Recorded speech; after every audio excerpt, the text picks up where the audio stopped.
Hello, my name is Sir Elliott, and today I will be talking with you guys about the professional women's soccer salary gap.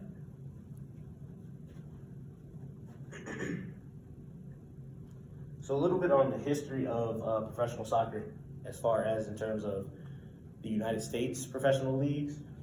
The MLS, which is the men's league, has had a 19-year head start to the women's professional league, the NWSL, National Women's Soccer League.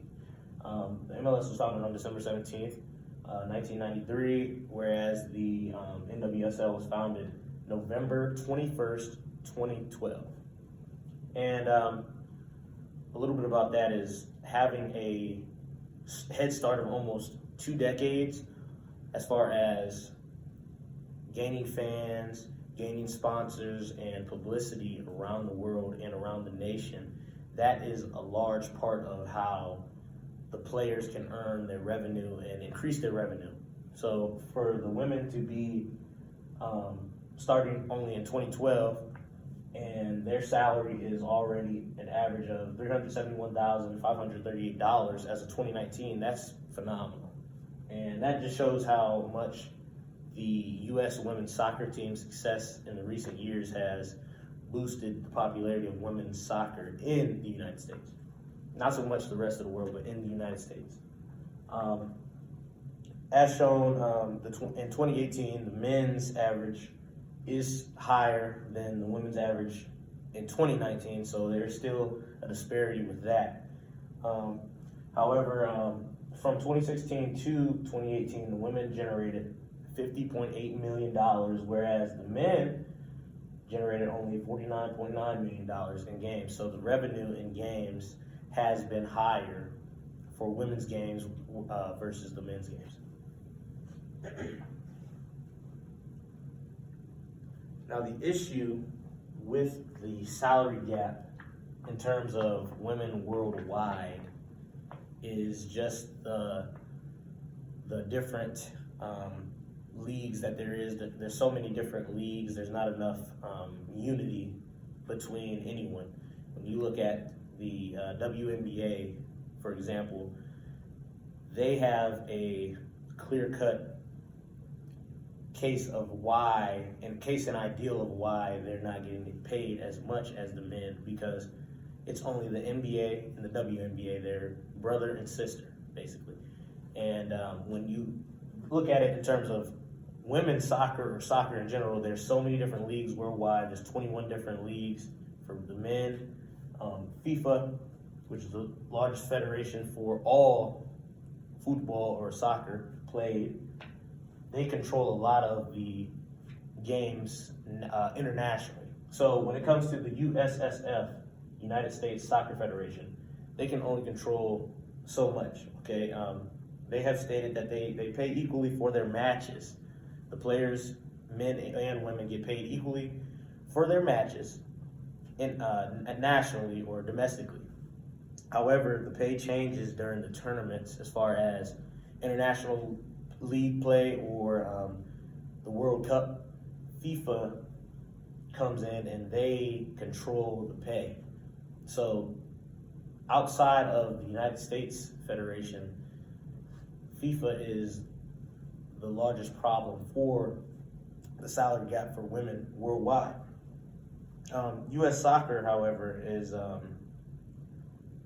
just with the recent success that they've had, they are kind of the poster child for pushing forward for professional women's soccer.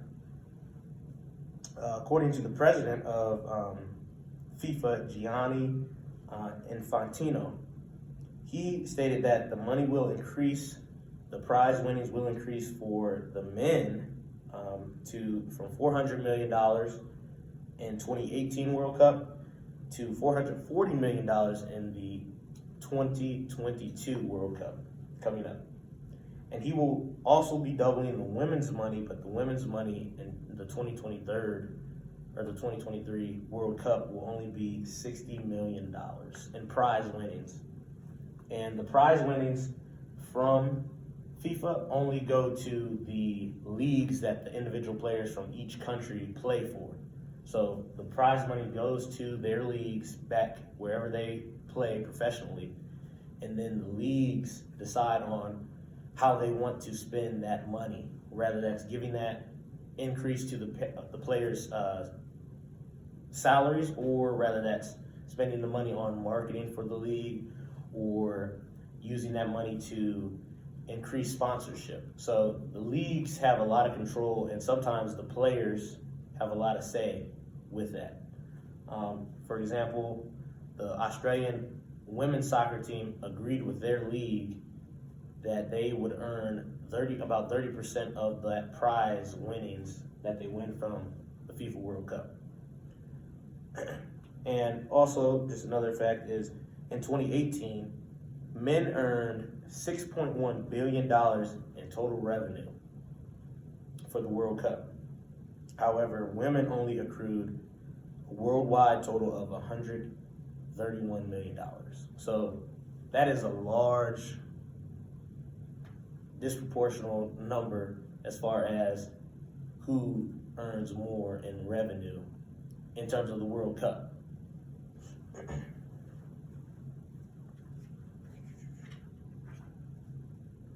Now, why is this?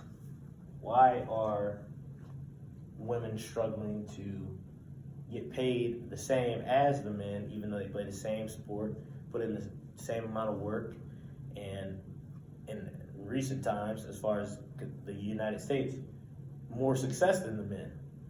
So why is this? And this will be because there's 21 major men's leagues across the world.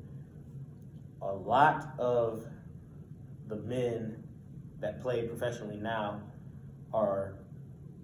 we're starting their pro careers as a young kid. At 9 and 10, these clubs around the world spot these athletes, and they pick them up and take them in to a school from their club, a private school, and once they are at the age of 16, they can officially become a professional athlete for that club, and they start their pro careers early.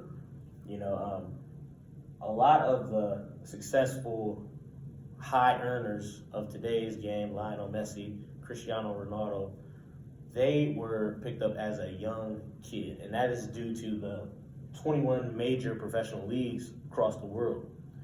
The highest earning professional league for women, the NWSL, in the United States, that's only one league for these women, and women that are not from the U.S.